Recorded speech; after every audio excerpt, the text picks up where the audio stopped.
Assalamualaikum warahmatullahi wabarakatuh. Apa kabar kalian semua? Semoga sehat selalu dan diberikan lindungan oleh Tuhan Yang Maha Kuasa.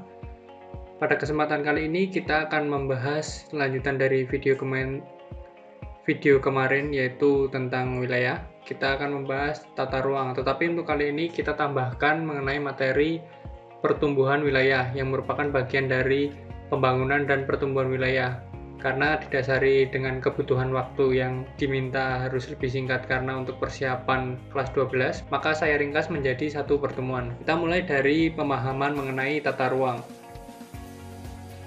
Tata ruang merupakan bentuk dari struktur ruang dan pola ruang. Apa itu pola ruang dan struktur ruang? Kita mulai dari struktur ruang. Struktur ruang adalah susunan pusat-pusat permukiman dan sistem jaringan sarana-prasarana pendukung kegiatan sosial ekonomi masyarakat. Sedangkan pola ruang adalah distribusi peruntukan ruang yang terbagi-bagi ke dalam fungsi lindung dan budidaya. Jadi secara garis besar adalah tata ruang merupakan gabungan dari struktur ruang dan pola ruang. Kita masuk ke klasifikasi penataan ruang. Klasifikasinya dibagi menjadi 5, yaitu klasifikasi penataan ruang berdasarkan sistem, fungsi utama kawasan, wilayah administrasi, kegiatan kawasan, dan nilai strategis kawasan. Penataan ruang berdasarkan sistem dibagi menjadi 2, yaitu terdiri dari sistem wilayah dan sistem internal perkotaan. Sedangkan penataan ruang berdasarkan fungsi utama kawasan terdiri dari kawasan lindung dan kawasan budidaya. Untuk penataan ruang berdasarkan wilayah administrasi terdiri dari penataan ruang wilayah provinsi, penataan ruang wilayah kabupaten maupun kota. Dan untuk penataan ruang berdasarkan kegiatan kawasan terdiri dari penataan ruang kawasan pedesaan dan penataan ruang kawasan perkotaan. Kemudian terakhir ada penataan ruang berdasarkan nilai strategis kawasan yang terdiri dari penataan ruang nilai strategis kawasan nasional, penataan ruang nilai strategis kawasan provinsi, dan penataan ruang nilai strategis kawasan kabupaten ataupun kota. Masuk ke pertumbuhan wilayah. Pertumbuhan wilayah merupakan laju pertumbuhan ekonomi suatu wilayah dalam kurun waktu tertentu. Jadi pertumbuhan wilayah itu dapat diukur berdasarkan waktu pertumbuhan ekonomi yang ada di wilayah tersebut. Adapun beberapa teori mengenai pertumbuhan wilayah. Ada 5 juga, yaitu teori basis sumber daya alam, teori basis ekspor, teori pertumbuhan neoklasik, teori ketidakseimbangan, dan teori baru pertumbuhan wilayah. Pada teori basis sumber daya alam, pertumbuhan wilayahnya berfokus pada sumber daya alam dan pemenuhan permintaan komoditas yang dihasilkan. Sedangkan untuk teori basis ekspor hampir sama dengan sumber daya alam, tetapi pemenuhannya dilakukan pada kancah dunia. Sedangkan pada teori pertumbuhan neoklasik dipengaruhi oleh 3 faktor, yaitu faktor tenaga kerja, faktor modal dan investasi, dan kemajuan teknologi. Ketiga faktor tersebut saling berkesinambungan dan dapat menumbuhkan pertumbuhan wilayah. Tetapi kegiatan produksi di suatu wilayah juga dipengaruhi oleh mobilitas tenaga kerja dan mobilitas modal yang ada. Sehingga peningkatan mobilitas dapat menyeimbangkan pertumbuhan antar wilayah. Masuk ke teori ketidakseimbangan. Teori ini berbanding terbalik dengan teori neoklasik. Teori ketidakseimbangan didasarkan pada hubungan ekonomi antara negara maju dengan negara berkembang, yang pada dasarnya hanya terjadi peningkatan pada negara maju dan terjadi kemiskinan di negara berkembang. Pada teori ini terjadi 2 efek, yaitu efek sebar dan efek balik. Efek balik merupakan dampak buruk yang terjadi ketika terjadi perpindahan modal, tenaga kerja, dan aktivitas ekonomi menuju wilayah dengan kondisi ekonomi berkembang. Sedangkan efek sebar adalah dampak baik yang terbentuk di sekitar wilayah dengan kondisi ekonomi berkembang akibat dampak momentum pembangunan ekonomi di pusat pertumbuhan tersebut. Masuk pada teori yang terakhir, yaitu teori pertumbuhan wilayah. Menurut teori ini, kemajuan teknologi yang didukung oleh sumber daya manusia yang berkualitas serta inovasi berbasis riset dan pengembangan menjadi penyebab dan akibat pertumbuhan suatu wilayah. Terkait dengan hal ini, kekuatan teknologi dan inovasi menjadi faktor dominan dalam pertumbuhan wilayah pada teori ini. Itu tadi mengenai teori pertumbuhan wilayah. Berikutnya kita masuk kepada faktor yang memengaruhi pertumbuhan wilayah. Ada beberapa faktor. Pertama ada kondisi geografis, seperti halnya kondisi topografi, kelembaban, temperatur, dan iklim selalu menjadi salah satu faktor penting yang membentuk ekonomi suatu wilayah, terutama sebelum adanya industrialisasi. Sumber daya alam dan lokasi geografis dapat memberikan keuntungan awal bagi suatu wilayah tertentu dalam mengembangkan perekonomiannya. Berikutnya ada faktor tenaga kerja. Tenaga kerja merupakan salah satu sumber utama pertumbuhan ekonomi. Setiap wilayah memiliki jumlah dan kualitas tenaga kerja yang berbeda-beda pastinya. Perbedaan ini tentu saja mempengaruhi pertumbuhan setiap wilayah. Kemudian ada faktor modal. Modal adalah segala sumber daya hasil produksi yang tahan lama yang dapat digunakan sebagai input produktif berikutnya. Modal antara lain mencakup modal fisik dan modal daya manusia atau human capital. Kita bahas mengenai modal fisik. Modal fisik merupakan faktor produksi yang mencakup bangunan, mesin, peralatan, dan komputer. Sementara itu, modal manusia didefinisikan sebagai keterampilan, bakat, dan pengetahuan produktif seseorang. Modal manusia dapat mempengaruhi tingkat pertumbuhan karena modal manusia merupakan prasyarat utama untuk aktivitas inovasi dan mempengaruhi kapasitas untuk beradaptasi terhadap kemajuan teknologi. Kemudian ada faktor infrastruktur.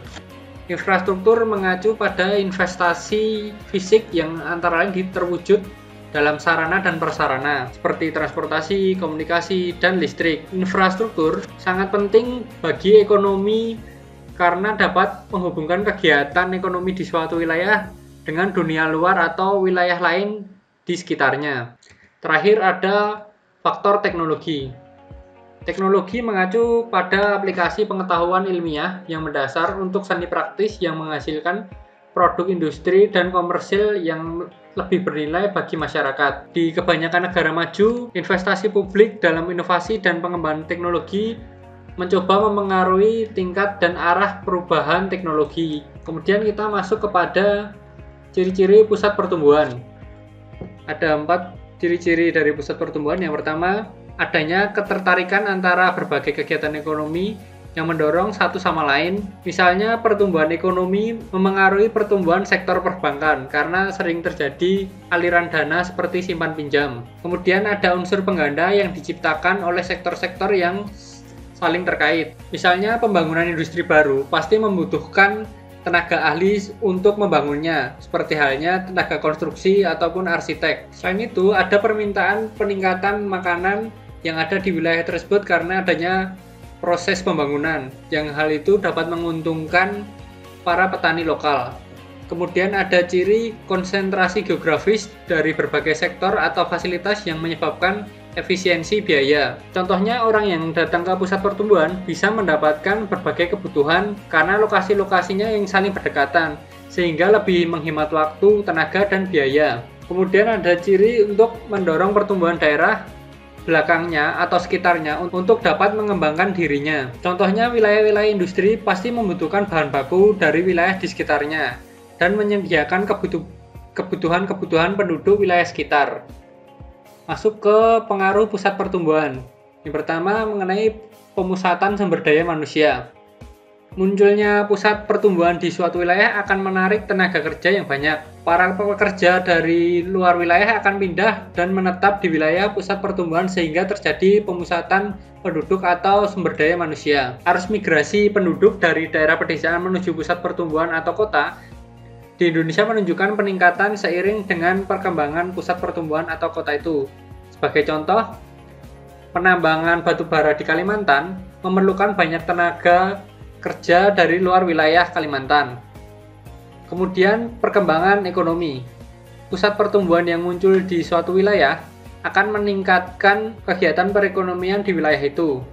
Kesempatan kerja yang banyak dari berbagai bidang dan arus barang